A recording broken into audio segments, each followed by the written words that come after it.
এই গরুগুলো 3 দিন খাওয়া দিতে পারছি না। এই মুহূর্তে গরুগুলোও মরবে এবং আমরা মরবো, আমাদের পরিবার মরবে। দড়ি নিয়ে ঘুরছেন কেন? গলায় দড়ি দেওয়া ছাড়া আমাদের বিকল্প কোনো রাস্তা নেই। কুরবানি না করতে পারলে মুসলমানরা জব্দ হয়ে যাবে, আপনার কি মনে হয়? জব্দ আমরাই হচ্ছি। আমাদের মরা ছাড়া কোনো উপায় নেই, শুধু আমি মরবো না, আমার সঙ্গে আমার পরিবার মরবে। গরু নিয়েই আমাদেরকে রাস্তায় গিয়ে আন্দোলন করতে হবে। আমরা ভোট দিয়ে এনেছি সরকারকে। 1.5 লাখ টাকা দেনা আছে এই গরুর উপরে, কিন্তু আমরা কি করব? আমরা শিক্ষিত ছেলে, সরকার একটা চাকরি দিতে পারছে না, কিন্তু আমাদের পেটে লাথি মারছে সরকার। সরকার যদি না দেনার দায় নেয় তাহলে আমাদের গলায় দড়ি দিতে হবে, বিষ খেতে হবে বা আত্মহত্যা করতে হবে। যেরকম সারদায় হয়েছে, কত লোক মারা গিয়েছে, তাহলে এও তো সেরকম পরিস্থিতি পড়ে গেছে। গরু বিক্রি না হলে আমাদের না খেয়ে মরতে হবে।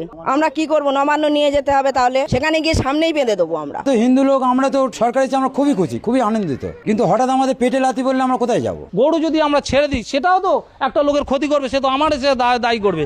আজ যদি আমি একটা গরু ছেড়ে দিই, আমার টাকা চলে যাবে, আমার জীবন চলে যাবে, কিন্তু ওই যদি গরুটা গিয়ে যদি 10টা লোকের ক্ষতি করে, তার দায় কে নেবে? গরু জয় না করতে দেন, তাহলে গরু, হাঁস, মুরগি, ছাগল সব বন্ধ করুন। সরকার দায়িত্ব নিয়ে বলুক, গরু বাছুরগুলো আমরা নিয়ে নেবো, ন্যায্য মূল্যে নিয়ে নেবো, আমরা মুসলিমদের কাছে বেচবো না। তারা নিয়ে তারা কি করবে তারা বুঝুক। ব্যবসা না করতে দিলে তো আমরা মরে যাবো, তাহলে আমরা কি খাবো সারা বছর? যে যার মরতে হবে, এছাড়াও পথ নেই। আমাদের নিজেদের খাওয়া হবে না, গরুগুলোর প্রত্যেকে বসিয়ে খাওয়া দেবো, গরুটা কি করে রাখবো? আমরা তো মারা পড়ে যাবো। আপনারা গোশালা করে রেখেছেন, গোশালায় কটা গরু এরম চেয়ার আছে দেখান দিন। আমি যে জায়গাটা দাঁড়িয়ে আছি ঘোষপাড়া, তার চিত্রটা দেখছেন। এক সময় কিন্তু এই সমস্ত মানুষদের যাদের টালির চাল খড়ের বাড়ি ছিল, কিন্তু এই গরু তারা ব্যবসা করার পরে 24 ঘন্টা পরিশ্রম করে তারা সুন্দরভাবে বাড়ি করেছে, ঘর করেছে, ছেলেদের লেখাপড়া শিখিয়েছে, সুন্দরভাবে জীবনযাপন করছে। আরো একটি খাটালে এসেছি, খাটালে গরুর চিত্র দেখাবো আর এবং একটি দাদার সঙ্গে কথা বলবো। দাদা, এই ব্যবসা কতদিন আপনাদের? আমাদের 20-25 বছর এই ব্যবসা। কি নাম আপনার? সুরজিৎ ঘোষ। আচ্ছা, এই যে সরকার যে আইন করেছে, এই আইনের বলবৎ যদি হয় তাহলে কিন্তু একটা গরু বা মোষ বিক্রি হবে না, কি করবেন আপনারা? পুরো একদম মানে রাস্তায় বসে যেতে হবে আমাদের,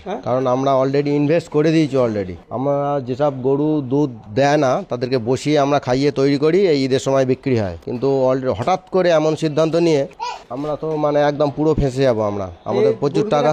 কি অবস্থায় আছে এখন খাওয়া দাওয়া? গরুগুলো খাওয়া দাওয়া ঠিকঠাক দিতে পারছি না, কারণ এমন সময় বেরিয়ে আমাদের অর্ধেক গরু চলে যায়। কিন্তু এবারে গরুগুলো কেউ কিনছে না এবং না, এবং দুটো একটা যা বায়না দিয়েছিল তারা ফেরত চাইছে বায়নার টাকা, এবং ভুসিওয়ালা তো ভুসি দিচ্ছে না, তাদের ঠিকঠাক খাওয়াও দিতে পারছি না। যদি না বিক্রি হয়, খাওয়া না দিতে পারেন, কি করবেন গরুগুলো?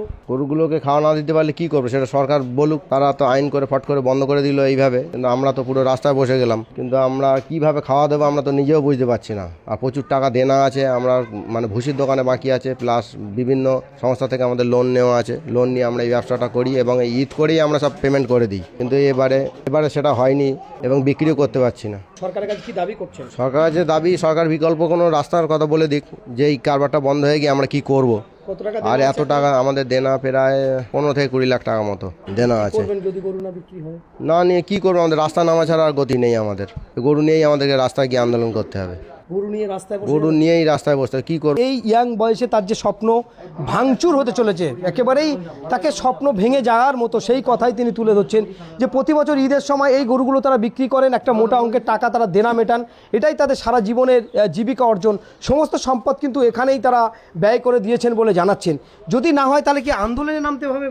বাধ্য হয়ে আমাদের আন্দোলনে নামতে হবে। অ্যাকচুয়ালি তো সরকার বলছে আমরা হিন্দুত্ব সরকার। আমরা ভোট দিয়ে এনেছি সরকারকে এবং আশা ছিল ভুল, সেটা তো সরকার যা সিদ্ধান্ত নিয়েছে আমাদের তো মানে রাস্তায় বসে দিয়েছে, আমাদের কথা না ভেবেই এমন সিদ্ধান্ত নিয়েছে। যদি অন্তত একটা বছরের জন্য যদি ছাড় দিয়ে যদি কোনো আইনের মাধ্যমে আসতো যে পরের বছর আমরা নামতাম না, কিন্তু আমাদের ঠিক মানে বেচা কেনার সময়টাই বন্ধ হয়ে গিয়েছে।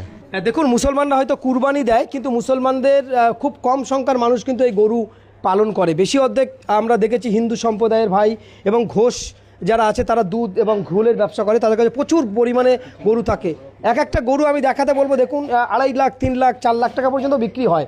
ঠিক সেই জায়গায় দাঁড়িয়ে কিন্তু একেবারে ঠিক রানিং বাজার শুরু হতে চলেছিল, ঠিক সেই জায়গায় এখন কি কোনো খরিদ্দার এসছে? খরিদ্দার আগে যে আসছিল পুরো বন্ধ হয়ে গেছে, একদম আসছে না। কারণ সরকার এইভাবে মানে রাস্তাঘাটে ধরে কেড়ে নিচ্ছে গরু, সেই ভয় তারা আসছে না, কিনছেও না। আর সরকার যদি না দেনার দায় নেয় তাহলে আমাদের গলায় দড়ি দিতে হবে, বিষ খেতে হবে বা আত্মহত্যা করতে হবে, এছাড়া কোনো। আমার নাম অলোক ঘোষ। কত বছর কাজ করছেন? আমি 16 বছর 17 বছর। কত গরু আছে আপনার? আমার গরু নেই, আমি এই লেবারি করি খাটালে। গরু না থাকলে আমাদের সব সংসার চলবে কি করে? আমরা এই করে খাই, এইখানে আমরা কাজ করলে যা একটা মাইনে পাই, এর জোরে আমাদের সংসার বাল বাচ্চা সব চলে। আর দক্ষিণ 24 পরগনা